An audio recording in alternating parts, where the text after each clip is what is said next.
Kroenke out is trending. But before that, smash the subscribe button, hit like, and welcome Pablo to the show. How's it going, mate?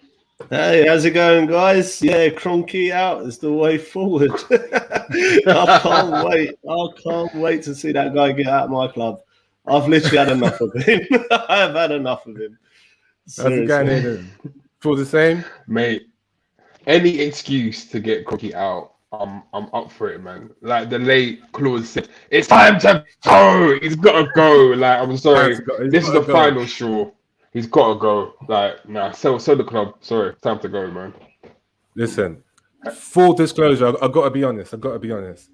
Last time you was here, Pablo, I said I wanted to invite you here to talk about the Kroenkes. And I was going to defend them. I was going to be honest, because they hadn't pissed me off until then. And boy, was I lucky that I did not do that. Yeah. What a fool I would have looked like. Jesus Christ. Like, they've lost me now. They have lost me completely. Me too, man. Me too.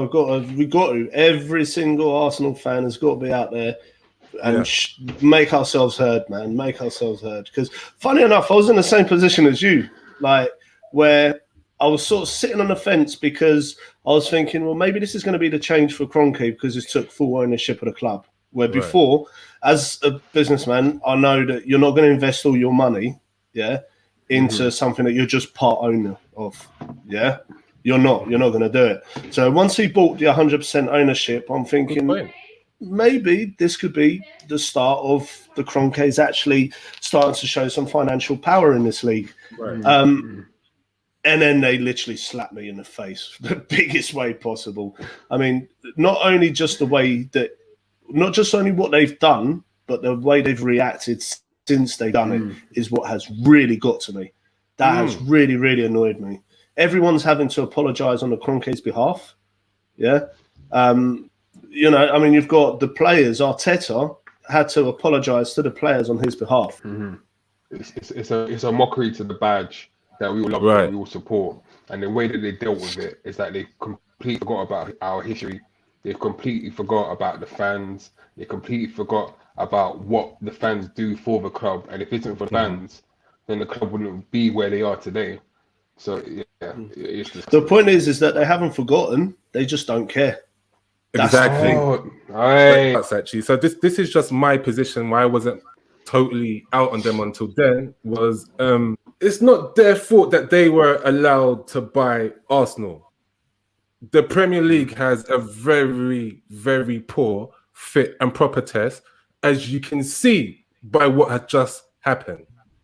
The fit and proper test is poor, and it allows people who are disinterested in football to buy football clubs. Now, is it fair for us to ask a billionaire who grew up in America, who knows nothing about football, to be interested in football? I think not. I think not. You cannot ask him to. So what does a billionaire do? Right? He gets allies. So he thought he was getting an ally in the guy from Nike. Was it Raul Sanheli? I don't have to pronounce his name, but that guy. And he trusted him. And those guys messed him about. They made bad decisions in hiring managers, and also they were swindling money outside the club, paying allegedly paying over the top for certain players, etc., etc. That's how I felt with them. So once they sacked Emery, for me, I started to forgive them like a bit for their lackluster ways, because Emery for me was the biggest parasite. So Ken, a quick thing you say about Emery, it's been sort of cleared up now with a lot of sort of news feeds and stuff like that, and even interviews from Emery. He actually wanted certain players when he was at the club, and the club didn't back him. Now, as a manager, you're specifically asking for Saha, not Pepe. You're specifically asking, I can't remember the midfielder that he was going for at the time, but it was a centre midfielder. They ended up getting him Torreira. So, you know, although I know he lost the changing room, and he probably wasn't the best manager at the time for Arsenal, but at the same time, the board didn't back him. Yeah, right. He wanted players. He needed positions filled. He needed certain players to play his style of football. And the people that were in charge, not necessarily the Kroenkes, because the Kroenkes wouldn't have made the decision of which players coming in, but the players that the people that Kroenke hired to bring the players in didn't allow Unai Emery to bring the players that he wanted. So that is like, in a way, I can see why he failed. He was pretty much set up to fail. I mean, I agree to an extent, but even with Unai Emery being there, the Ozil situation wasn't handled correctly with him being there. Allowing star players like Aaron Ramsey to go for free and not playing him and having him on the bench was a joke under Unai Emery. Yeah, you're right. Boards didn't back him 100%, but with the talent he had in the squad, he should have done a lot more. And again, it wasn't the board's fault where we were close to Champions League football the last 4 or 5 games, and then it just capitulated under Unai Emery, and we forget this. And the UEFA Cup final was a joke. We forget that. And again, I agree, the board didn't back him, but he didn't back himself in the decision that he made for Arsenal Football Club. So yeah, I'm with Ken on this one. Like, Unai Emery was a parasite to the club for me. Now, don't get me wrong, I'm with Ken. Sorry, just to clarify, I am with Ken on this one, but I still think the trouble is way up above Unai Emery. Right. Okay. Now that's the point. If a manager does come to a club and he's not afforded the backing he needs to implement his plan, it does become a bit difficult. However, there's examples of managers who thrive under those conditions, which shows the quality of a manager. But Unai Emery failing is, I don't know, it's quite common for me. We all know that he was the manager at PSG before he came to Arsenal. And in his first year at Paris Saint-Germain, he didn't win the title. And it's hard not to win the title if you're PSG in League One. And he managed to do that in flying colours. So before he came to the club, I was protesting for him to leave. I was a one-man band back then, but I'm so happy after a year and a half, the Gooner Nation caught up. Yeah. It could have been worse. It could have been Mourinho. Oh, don't. He was a rap as well. He was a rap. A specialist in failure, that one. Yeah? Remember that. Specialist in failure, that He's one. He's that tag now, hasn't he? Oh, mate, seriously. It's crazy. But yeah, I mean, going back to the board, like I say, the whole thing kind of leads back to them, in my opinion. Yeah. Okay. A lot of people might think that, you're just kind of singling them out. I try giving them the benefit of the doubt because of that whole ownership thing. But if you go as far back as you want, it's just, we've been lied to. Yeah, we were supposed to be moving to the Emirates to be competing with Bayern Munich and the likes of that. Yeah, we are if we join the Super League and completely sell our souls. Yeah. But at the moment, we can't even compete with Fulham. Yeah. Imagine we did go into that Super League. We'd be getting battered every week. But he wouldn't care because he's still getting his money. It's all about money. He has, no matter what billionaire comes into a club, they need to make money. That's the bottom line. They need to make money. This guy, he's so bad that he knows he's got to make money, but he actually doesn't care about your success. That's what my gripe is with him. Can two things be true, guys? Can two things be true? Can it be true what Pablo just said, that the board do not invest in our team? And could it also be true that the team is of high quality at the same time, and they should be a lot higher than where they are today? Well, the thing is, okay, two things can be true, but before you continue, can I also say this as well to both of you? In your rebuttal back, right? Consider this: do bad teams win FA Cups? Do bad teams get to the finals? Yes. Yes. They got to the FA Cup and got relegated. Wigan, yeah? Birmingham. Right. Whether they beat us in the final, Carling Cup. Right. Portsmouth. Right. Continue naming, because I'm about to shame both of you. Right. Okay, you fell into the trap. All of them have gone to the one time in the last 10 years, right? Or maybe even 20. Which one of them has gone there multiple times? So is Arsenal not in that category? We have in the last 5 years consistently either gone to finals or been finalists multiple times, not singular like Wigan, Portsmouth, or Birmingham. We are not a bad team.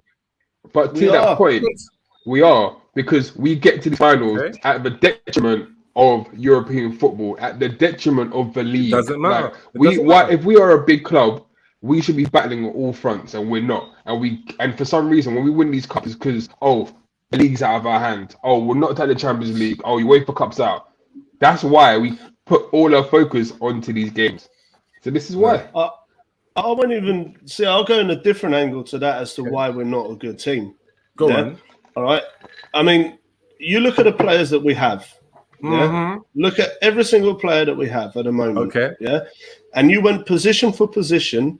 How many of them would get into a top 4 side? Yeah. A top 4 side. The top 4 side. How many of our players in our squad would get into a top 4 side? Apart from, I'd say, the likes of Tini, maybe Partey, and things like that. Maybe Leno. Not many of them. Maybe Leno. Not many of them would. So we haven't got a top 4 squad for a start. Yeah. Then you come further. That? Because we don't. Because we're in we're not in the top 4. Is that why you're saying that? No, because of quality. Because of the quality. Yeah, if you just look at actual quality, player for player, compared to what the top 4 teams, or let's just say the big 4 teams have got, we don't match man for man because our squad is not good enough. Yeah, I strongly disagree. All right, we are relying. All right, hold on. Which of the top? All right, let's go even further down. Yeah. Which of the top 8 teams? I'm going down to 8. Which of the top 8 teams are relying on 2 or 3 19-year-olds to actually win them a game? If we don't have Saka, if we don't have Saka, if we don't have Smith Rowe, if we don't have Odegaard and things like that, we can't play. Yeah, Tini. All right, when Tini's missing, these are all like 19, 20. All right, Tini's 22, but these are all like 19, 20-year-olds. Okay. Our youth team is turning out to be better than our first team. None of the top 4 teams have got that issue. Right. I get that. And that is a good point. So are you trying to say that these kids are causing defensive lapses? Is that why, or they're missing certain tactical positions? Is that why we're conceding goals? Is that your position? I'm saying their experience in the game is not quite there yet. They're brilliant players, don't get me wrong. I love Saka, love Smith Rowe, love Martinelli and stuff like that, yeah? But is it fair to put all that pressure on a 19-year-old? Yeah, the whole team's like, you're talking about Arsenal Football Club, who should be in a Champions League, who should be chasing for titles, who should be getting to finals almost every season, by rights the way we used to be. But all that pressure has been put on kids that were playing under 23s last season or a couple of seasons ago. Yeah, actually, most of them were playing under 23 last season, and then they've come into the first team, and all of a sudden they're our superstars because everybody else is not good enough. You look at William. Aubameyang's been dreadful this season. Yeah, Lacazette is actually one that I will say that has actually pulled his socks up. Yeah, I was going to go to him. Yeah, I mean, you look at Xhaka. Xhaka, right now, he's starting to play a bit better. Yeah, start of the season he was terrible. You can go through Bellerin. Oh my God, that guy needs to get out of that team. Yeah, you could go through. Bellerin's confidence is now hit now, and it's unfortunate. But we've had this argument here. And at first, I was like trying to give Bellerin the benefit of doubt. And again, is it our system that allows one to go up, Tierney, and Bellerin to stay back and go inside, or is it Bellerin's confidence that stops him from doing overlap, from putting in a decent ball, from getting inside the box? Like, what is it? Like, forget the injury. I understand the injury. That's a hard thing to forget because history suggests that injury changes players, and you're asking me why has he changed? It's a bit unfair to say forget the injury.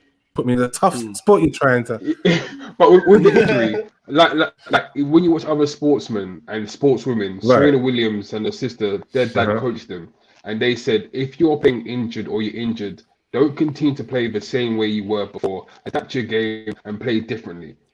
Now, has Bellerin done this to a point where he's as solid at the back as possible, or has he decided, you know what, I'm not going to good at defending, I'm just going to attack.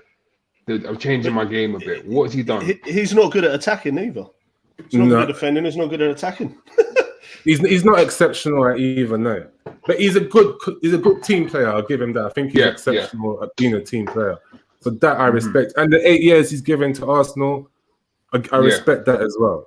Got to respect that. But in the summer, if he did want to leave, I'll be very interested in getting a new right back. Like, who would you guys go to? I don't know. But look, I know we're linked with Hakimi. I can't see that happening. Right. First of all, price tag, and 2, he's quite happy at Inter. But Hakimi is another one that's really good going forward, not very good going back. I don't know. Lamptey again, lightweight. There's another one that we're linked with. It's hard. It's hard to see a decent right. I don't have that much knowledge of European football or anything like that to be able to name a player. But at the moment, I know for a fact that our best right back. Now, had I said this to you last season, currently our best right back in form is Chambers. If I said that to you last season, you would have laughed. I'm still laughing. But it is true. It is true. I can't believe it because at Fulham, his long spell at Fulham told me that he's not a defender. They played him in defence, didn't work, pushed him into midfield. He played better. But I'm telling you, like against Slavia Prague, he was my man of the match. He was a beast, an absolute beast, winning headers, bullying them, playing accurate passes. It was great. You're right. He's the best on form. I can't disagree. He's the best on form. Not a right back.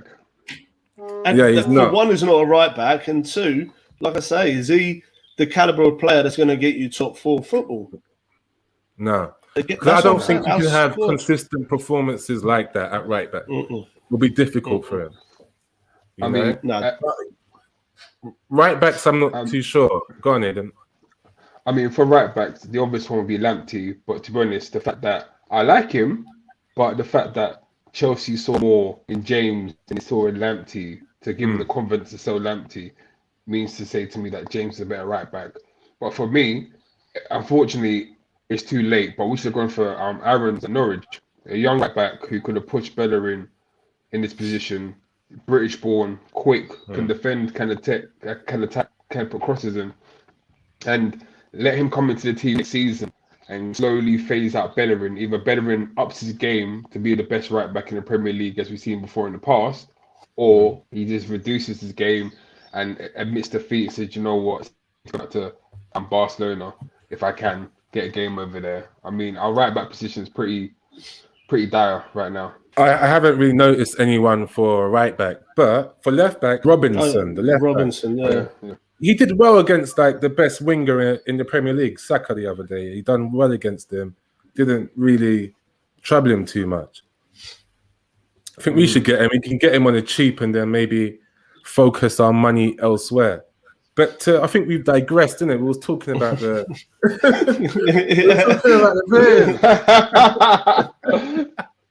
All right. You've made some good points, right? But ultimately, I can't say that anyone, bar Liverpool and Manchester City, have better squads. I don't look at Man United and feel I'm envious of that squad. I don't look at Chelsea and think I'm envious of Chelsea. I respect both squads, but I am not envious. I am envious of that City squad. I am envious of Liverpool. I ain't envious of Tottenham. I am not envious of Leicester City. I'm not envious of Everton, West Ham. I'm not envious of them, man. Leicester has got a better squad than us. Leicester has a better squad than us. You don't make me on this chair, Pablo. Nah. Leicester's good. Come on. Leicester has a better squad than us. No way. No way. No way. They couldn't lay a glove on Slavia Prague. We battered them with guys that didn't even start. Slavia Prague came to England and shitted on them. And we fucked up those races, man. What's going on? Yeah, that's true. No, that's true. Slavia Prague was a bad example, but let's have a look at the league. Have a look at the league, the teams that we've lost to, how they've done. how they've done in a consistent performance. You're talking a one-off game, a consistent performance throughout the league. Mm-hmm. They perform better than us. They're more organised than us. They know their jobs. I still believe that they have a better squad. Obviously, I know you disagree with that, but they're just more of a team, and that's why they're consistent throughout the season. We're not consistent. We can go tomorrow and beat. The consistency is if you look, consistency is a key word. I'm sorry to cut you off. No, you said the word consistency, right? Mm. And that comes down to management. They have an experienced manager. We have a rookie manager. The rookie manager is not consistent yet. He's still learning his A's, B's, and C's. Rodgers is experienced. You get consistency when you're experienced. That factors into the squad. Pep Guardiola's team is special because he is the manager. Prior to that, was it Mark Hughes? Was it Mark Hughes that had the job? Pellegrini. No. Pellegrini. And you had the Italian guy. What's the Italian guy's name again? With the scarf. Oh God. Mancini. Mancini. Yeah. Jeez. But I swear Hughes had it before one of them, and he couldn't get the job done with all those millions. But as soon as you get the right guy in charge. So you're saying Arsenal's problem is Arteta? 100%. No way. He's still learning. He's gonna get better.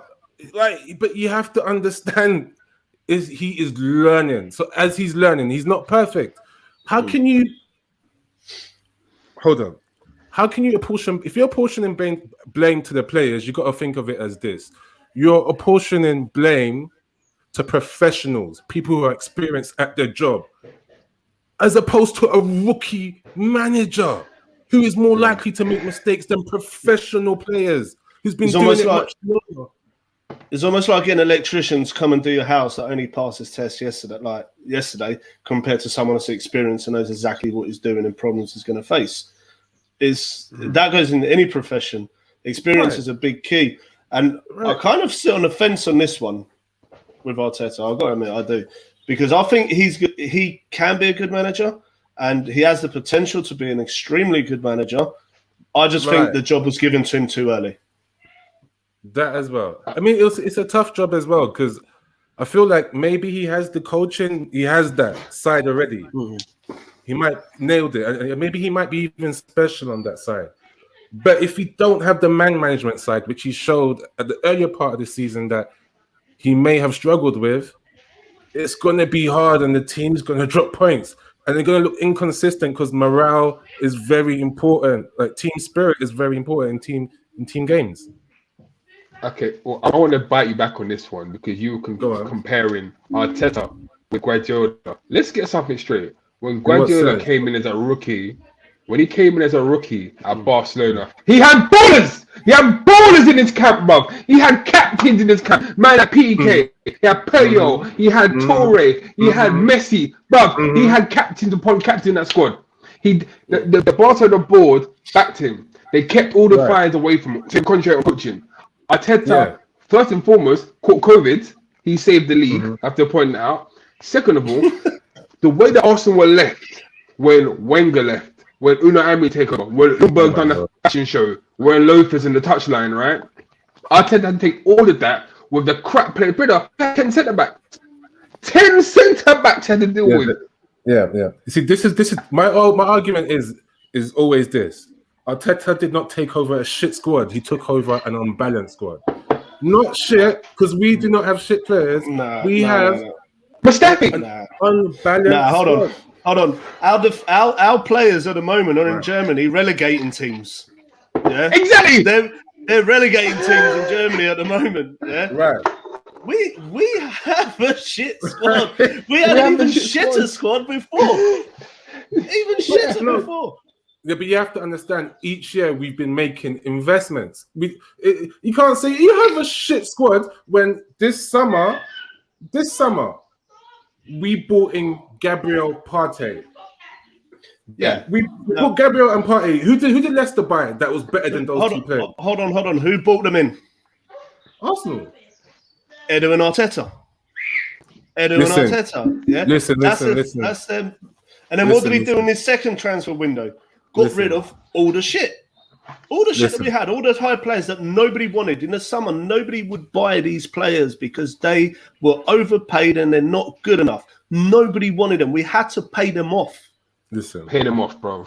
Like an ex-wife. Like an ex-wife with to pay them off. They have the house. They can have the car. Don't worry about the ready wheel. See you later. We'll be broke for a few years. We're going to build our money back up. And that's what we're going to do. That's what Arteta had to deal with, bro. That's what to deal with. Listen, you do not get credit for signing Thomas Partey. I'm sorry. That guy is so obvious choice to get. If you're looking for a defensive midfielder, you don't get credit for Partey and you do not get credit for Gabriel. You get credit for Martinelli because that was smart. That was smart, intelligent use of the transfer market. Signing Partey and Gabriel does not impress me. I expect you to do that. But signing Martinelli would impress me. That is something impressive. Buying a big name that everyone knows is what big teams do. Right, and we've been hold on. We've been doing that. We have been doing that. We bought Mustafi, World Cup winner, Right. There's all these players that we used to have that we bought, and everybody's like Xhaka. He actually was on the Bundesliga Team of the Year. Kolasinac. All right. Kolasinac also was in the Bundesliga Team of the Year. Yeah. And things like that. We pay these players all these high wages to come over, play for Arsenal. Did we get what we paid for? No. Listen, if we dig into the details now, like it will seem a bit different because Kolasinac came on a free. If we pay him a high wage, that is good business. Yeah. All right. Is it good business for what we got of him? Mustafi was not value for money. No, he was not. I'll give you that. Yeah. But even Kolasinac on his wages, what has he given Arsenal? He had a good start. He protected Mesut Ozil in his prime. Never forget. Listen, Arsenal was famous for those few days that he did that. Always remember, he got us trending. Right? I mean, with Arsenal, the problem with Arsenal for me is that Arsenal have been in decline ever since David Dean left the club for me, before Wenger. And once David Dean left, for me, the fact that he networked to certain people, his son's an agent, he was an agent for Fabregas. He thinks Fabregas' agent still to today. Once he left, football died at Arsenal, to be fair. Right. Our transfers have been terrible. Our highest transfer out was Iwobi, which is a shock. I don't know how we got 40 odd million for him. That was shocking. And the fact of the matter is, our transfers have been terrible since we moved to the Emirates. They have been pretty bad. Ingoing and outgoing, who don't make a profit. And when you look at teams like Liverpool, when they get money for Solanke, Jordan Ibe, Alberto Moreno, why can't we do that? Brewster, 23 million. What is going on? But and we can't make money on Van Persie, on Sanchez. Gnabry. Aaron Ramsey. Players, bro, we've not made money on. Okay, wait, hold. Let's add. Ramsey was, he wanted Emery's fault, right? And Sanchez, I don't know. I remember the atmosphere at the time, and I did not want to be a selling car. We just experienced the sell of Van Persie to Man United, and they won the title. And every Arsenal fan at that moment of time was thinking, if we do it again, would just be revisiting history, and we didn't want it. And I've heard Arsenal fans, I may have been one of them, that said, give it away for free. Give them away for free in the heat of the moment. But because we just didn't want that stain, that look of a selling club. So why should we shoot them down for that 5 years later? When they just tried not to be a selling club? Hold on. Me as an Arsenal fan, I have never in my life said, get rid of them rather than sell them.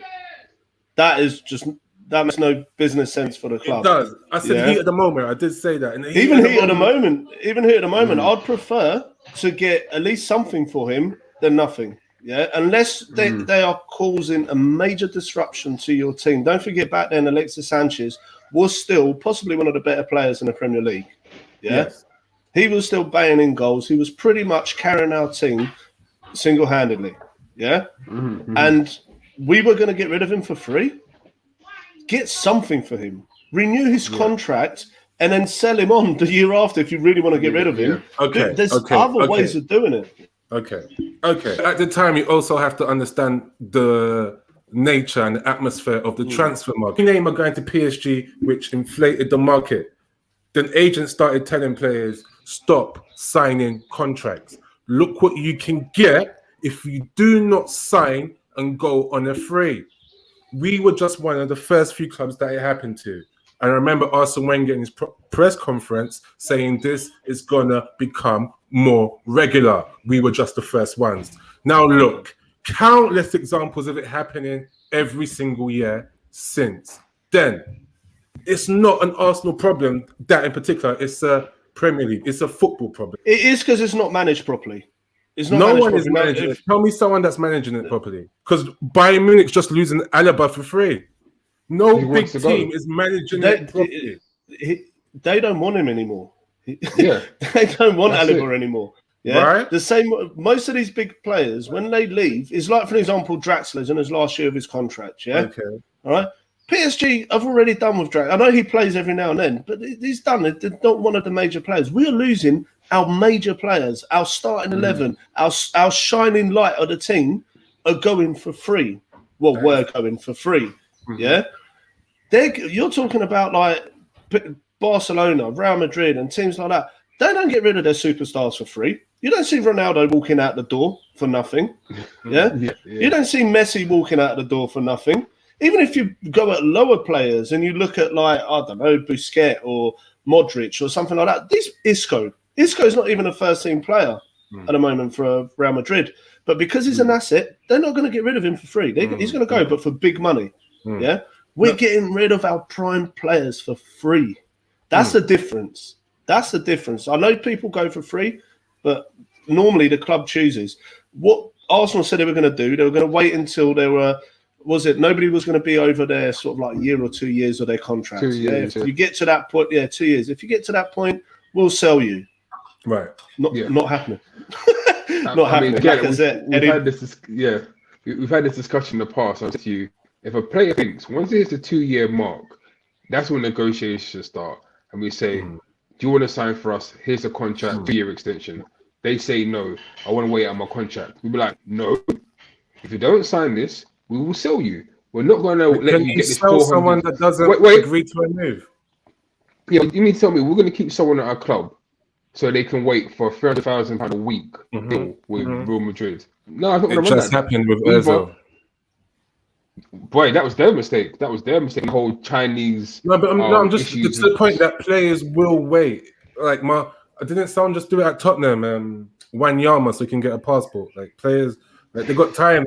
Like if you're paying them like thousands of pounds a week, they can sit down and wait. It's a comfortable seat. Let's be honest. It's a very nice seat for them. So you need to tell me we can't put a clause in the contract. Position. You really have to understand that the market's completely changed. The players have the powers now. Unless something drastic happens, some regulation comes in, players have a lot of power and they can choose where they go now. I get that, but at the same time, there's a World Cup coming up, or European Championship coming up, or Copa America coming up, and you've got 2 years left in your deal, and you're telling me you don't want to sign a contract, you want to wait another 2 years and go for free. I'm saying, well, okay, fine. If that's the case, you're in reserves. Or we're selling you. Yeah. And then you're not going to go Copa America. You're not going to World Cup. You're not going to be on the best. You want to be the best. You're a sportsman. You're a winner. And you're telling me that you don't want to sign a contract. I mean, there'll be some guys that will fold. Like honestly, I feel like there'll be some guys that fold under that type of pressure, and then there'll be some guys that'll just wait and see how long you're going to really pay them for nothing. I think. Yeah, I mean, if you look at it from an Arsenal point of view, the players that didn't want to go, are the players that want ridiculous wages that nobody else would pay for. So again, it's a club issue because we're offering, like for example, David Luiz is on his last year of his contract. We come up and we offer him. Actually, no, I use William. William is a good example. Yeah, we're giving him a 3-year deal. Yeah, all right, we didn't pay for him, but we're giving him a 3-year deal on a really high wage. Yeah, all right. He just. Well, that's a sticking point. That we're going to come back to William because that's your guy. That Edu and Arteta, right? Yeah. All right. Everyone makes mistakes. No, but the thing is, right. So William's come in. All right. I don't even have an issue with William coming in. Nobody knew that William was going to be that bad as what he was. Last year, he was doing okay for Chelsea. He's come to Arsenal, on what? On a high wage, on a 3-year deal. He's not performing. How do you get rid of him? You can't, because nobody else is going to play for an underperforming player on really high wages. So our recruitment is wrong. It's been wrong for years. We like if David Luiz. Don't get me wrong. I actually think David Luiz has been okay this season.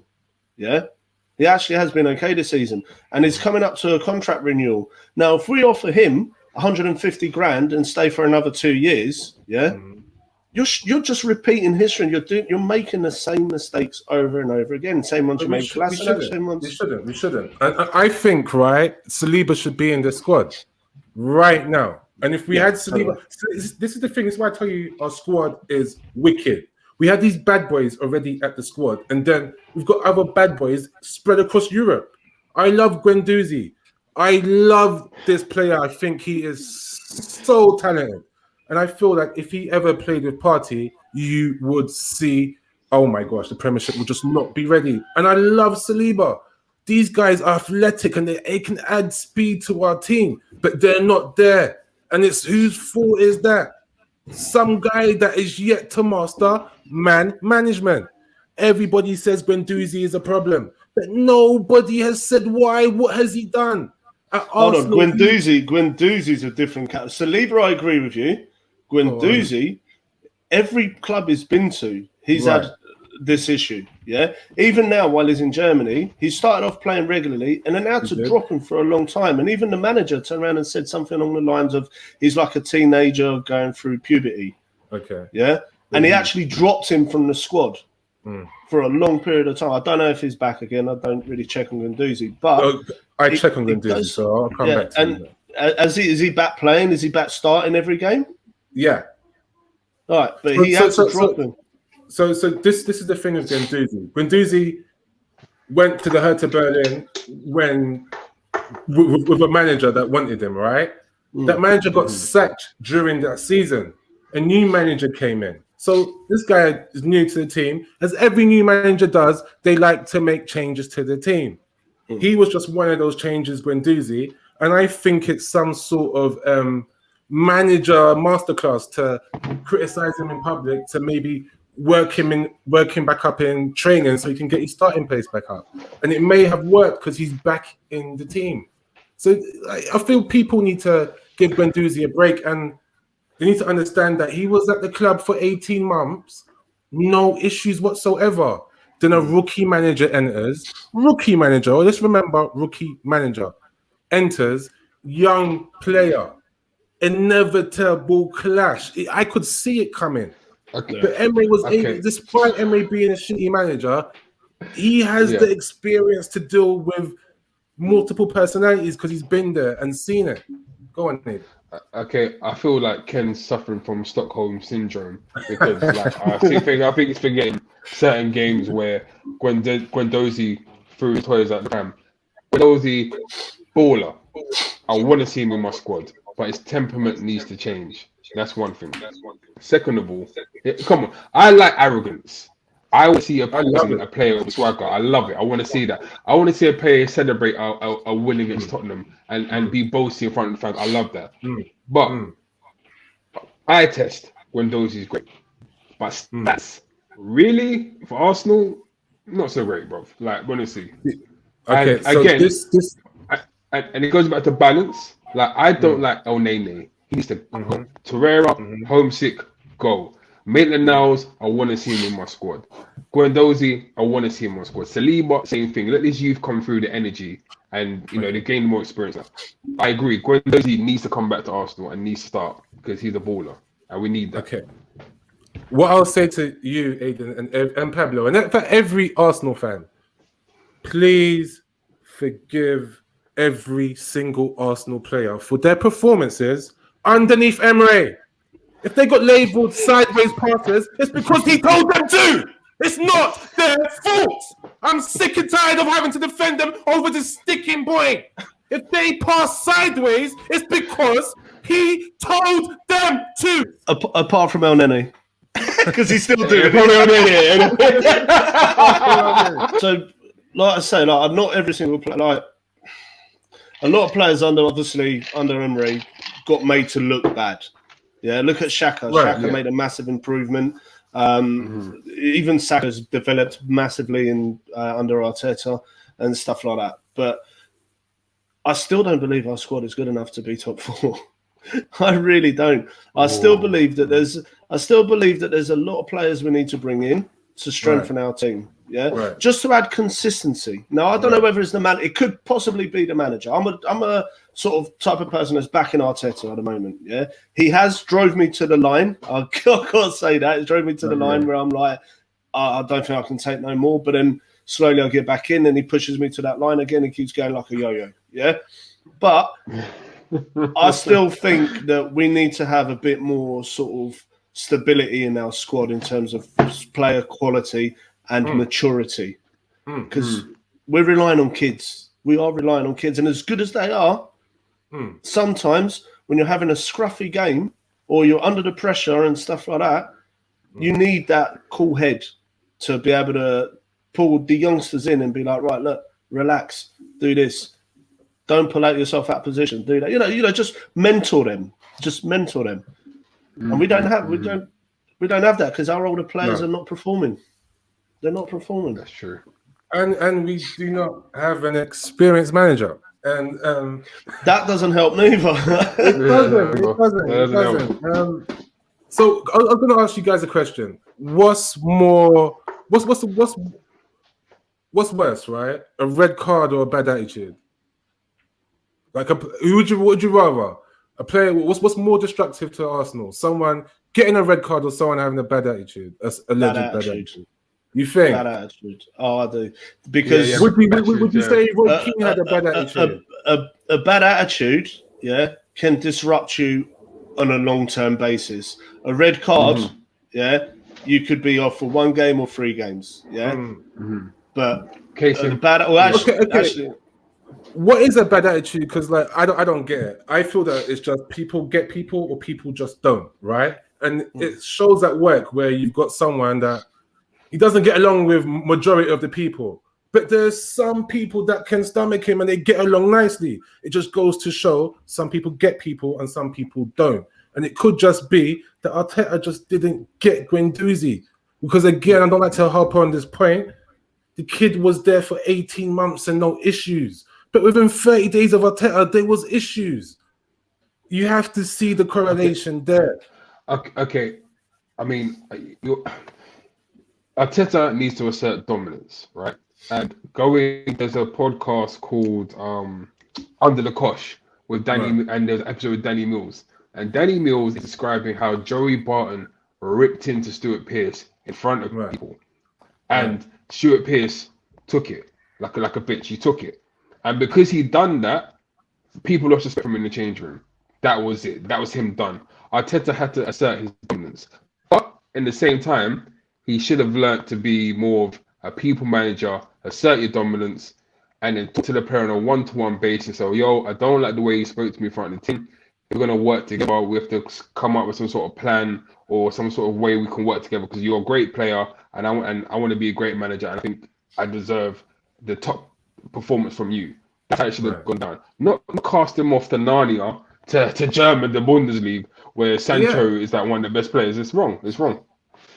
Yeah, I agree with that totally. And Saliba as well. Like, apparently, was it that his parents just died, or someone in his family just died, right? His mother. He's sad, and then he's going through something very highly emotional for him.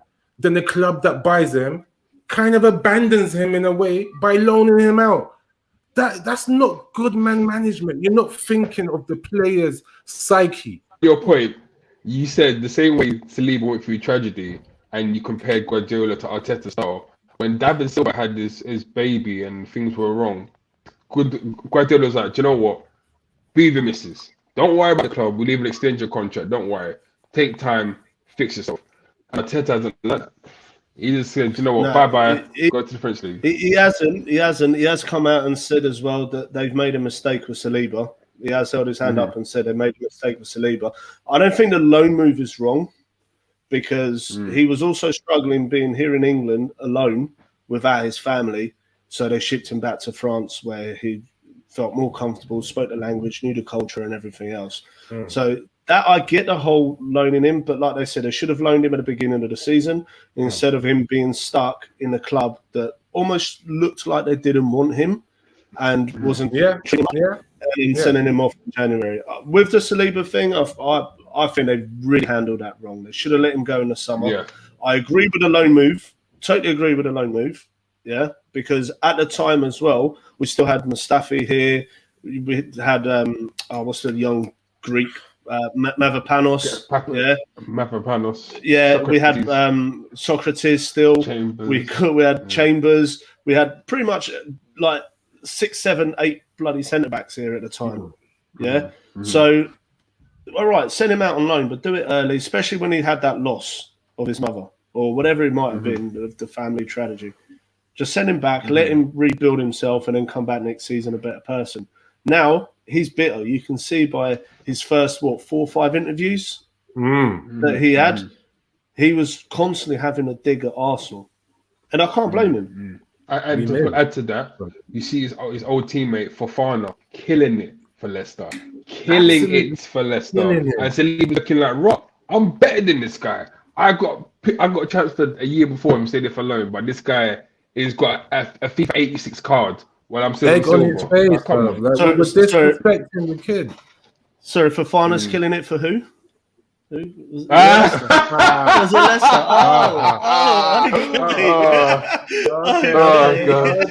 Okay. Fofana's killing it for who? For who? For who? They do have a good squad. Headphones not working. Oh, okay. Damn these market eye buds. What do you think Arteta needs to do in the summer to be successful? Didn't he go first? So he needs to continue to clear out deadwood, get rid of unhappy players like Torreira. I love people saying how Nene is a great guy and blah blah blah. But he's not of Arsenal quality. He's got to go. I'm quite surprised that Arsenal don't have a young right back or left back in the wings that is pushing for first team football. That's quite shocking and disgusting to me. He does need to sell a few more centre backs. He needs to start playing people like Reece Nelson, Balogun. Eddie Nketiah needs to either decide to stay and fight for his place or go out on loan. He needs to decide his first team, because I don't think he knows who his first team is. With Guendouzi, with Xhaka, with Partey, Ceballos is going. So Ceballos won't be coming back to the club next season. I don't think so. No, he needs to work on his man management, give everyone a clean slate, and say, listen, we start again. We're aiming for Champions League football. We're aiming for #1 spot. We're sick of being a bad club. And if you love the badge, you want to fight for the badge, then you have to fight for me, and I'll fight for you in every direction. That's for me, though. See, for me, now, I think clearing the deadwood, he's done a lot of that already in January. Yeah. I think now he's at the point where the squad is more manageable. Yeah, so he can manage the squad a lot better than when he was over. I mean, we had players like Ozil and Socrates that weren't even in the 25-man and left like squad. So he's kind of killed that right down. Now, to me, I have no loyalty to players. I'll be honest with you. I really don't. Yeah, I really don't. When you watch, like, I'm 38 years old. Yeah, I've seen like Thierry Henry, Bergkamp, all these players leave us, Vieira and stuff like that. Yeah, I mean, I'll be something that not many people know. I was going to call my first child Ashley, whether it was a boy or a girl, because of Ashley Cole. Bro. Yeah, Oh man, I'm glad I didn't. Otherwise, it'd be up for adoption. Right. But seriously, you can't have loyalty to players. The club is #1. Yeah. So to me, the way I'm looking at it is whatever player he brings in now has to be better than the current position that he's got, better than a player in the current position that we have available for us at the moment. So if he's going to bring in, say, a centre midfielder, yeah, they have got to be better than what we have at the moment. Yeah. Yeah. All right. And also, I think we got to manage these wages situation. The problem is Arsenal is in a bit of a sticky situation where we're not really in a we're not in the Champions League no more and haven't been for a few years. It's looking like we might not even be in the Europa League this year. It is looking at it. The only thing that we can offer players as a little dangling carrot is money. And then we end up overpaying players what they actually should be worth in terms of wages, just to bring them to the club. That needs to also stop, because then the problem that we have is if we sign a player, say, for 4 years, and get halfway through the contract and we think, all right, he's not going to renew his contract, we could probably get better. We need to sell him. We can't sell him because his wage is too high, and he's more than happy to sit here in London earning big bucks and run out his contract. So we have to do things in a different way. You have to replace better than what you have. Right. And you have to be able to control the wages to a certain extent that you're not overpaying players, because that's been a real issue to us. Okay, both excellent points.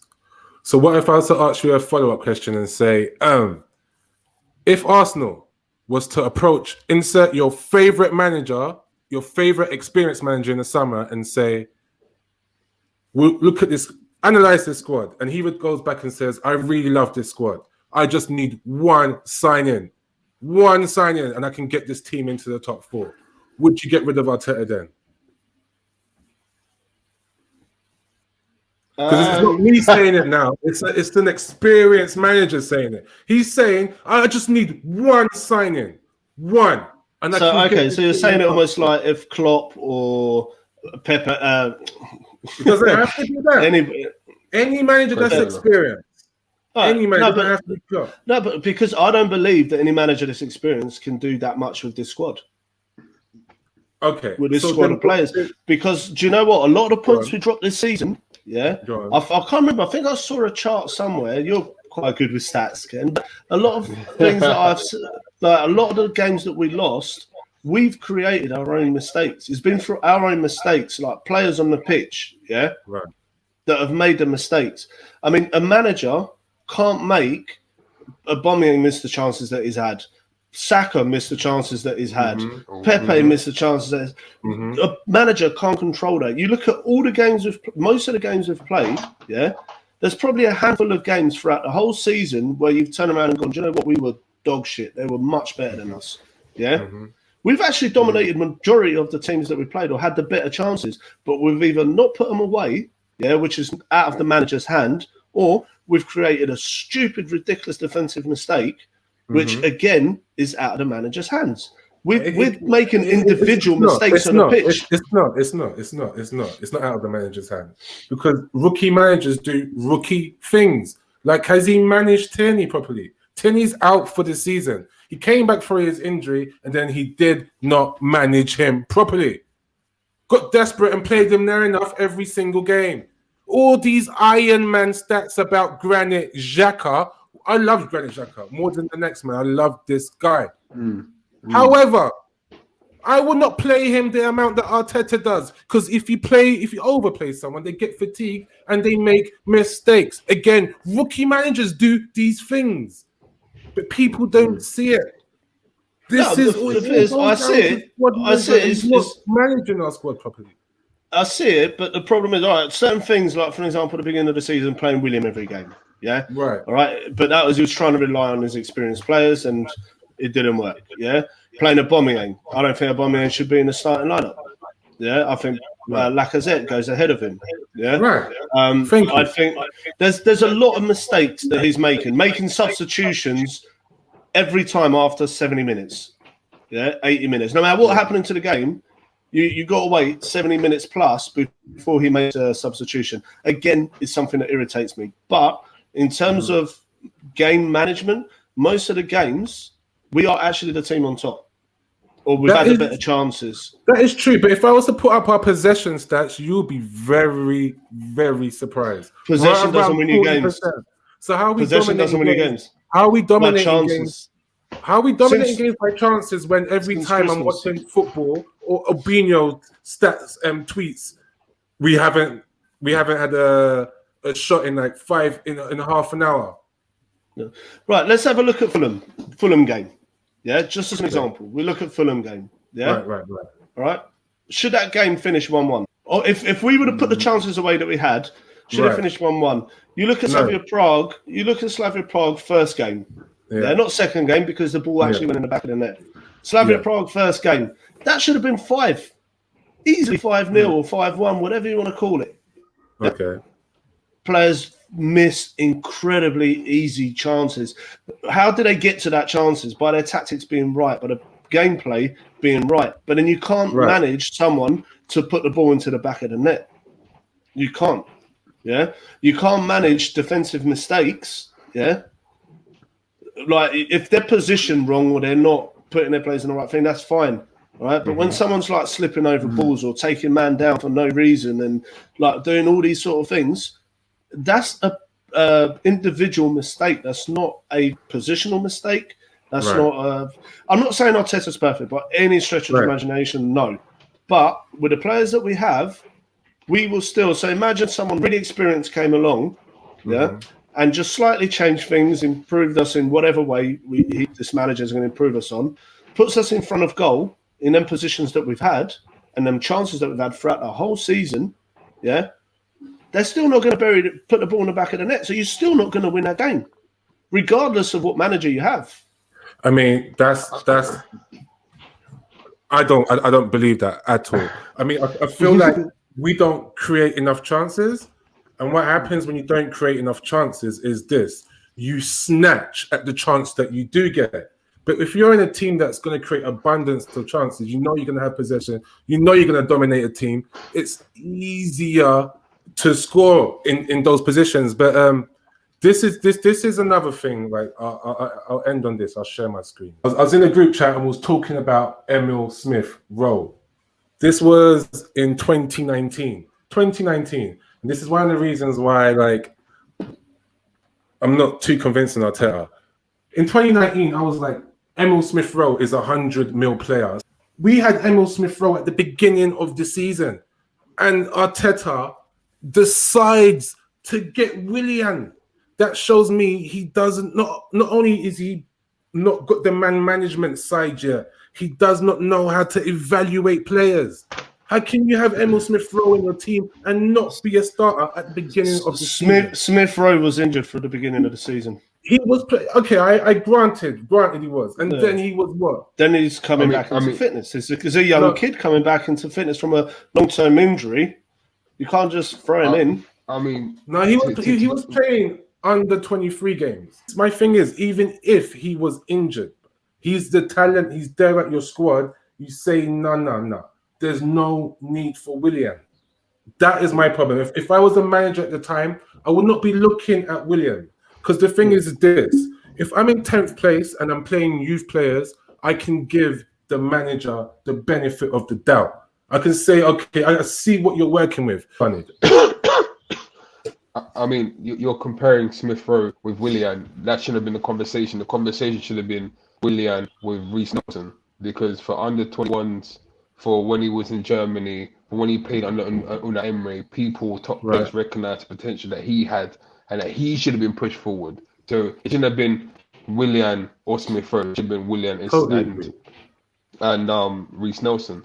And again, like you said before, the fact that Willian has come into the squad has caused a decline in confidence in these young players, which is disgusting. And again, Reiss Nelson, you can't have Reiss Nelson playing Europa League football, Caribou Cup games, and then all of a sudden you're getting back to 2023s. That's wrong. And you had players like Maitland-Niles who wanted to play as maybe a right winger or a centre midfielder, but yet we got Willian. Like, no, it's not right. So I agree with that. We should never have brought him to the club.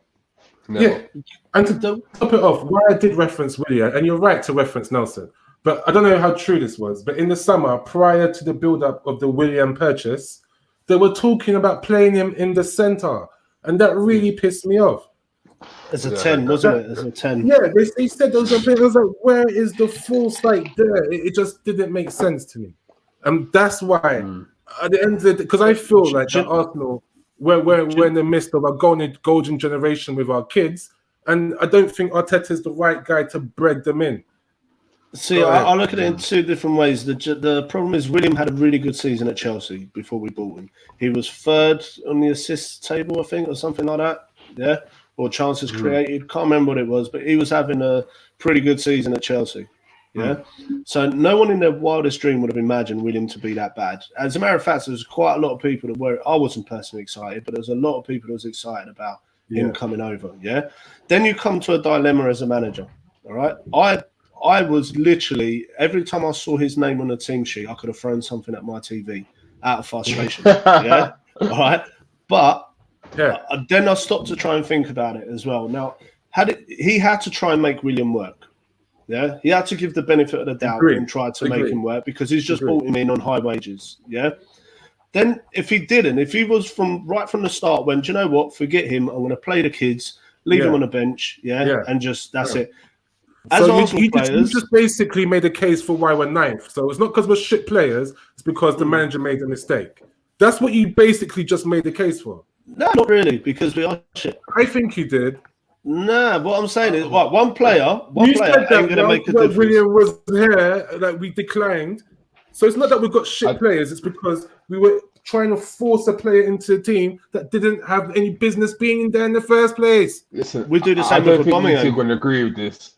You two aren't going to agree, so I think you need to wrap up here. I know, we're not going to agree. We're not going to agree. You need to wrap up, you guys. Wrap up for another episode. We're definitely not going to agree. Have the last word, Pablo, and sign us off. I was going to say, right, with Arteta thing, he's not perfect, but give the man a chance. Yeah, look at what he's got to work with. I think we give too much credit for the squad that we have and not enough credit for the job that he's doing. That was almost poetic. I'll give you that. That was definitely Pablo, thank you for that. Cheers, Pablo, thank you for your time, brother. It's been an emotional week. Thanks for listening. Like, subscribe. Big up Aiden. Big up Pablo. Wicked. Big up Kid up there. See you later, guys. You're getting up one of these.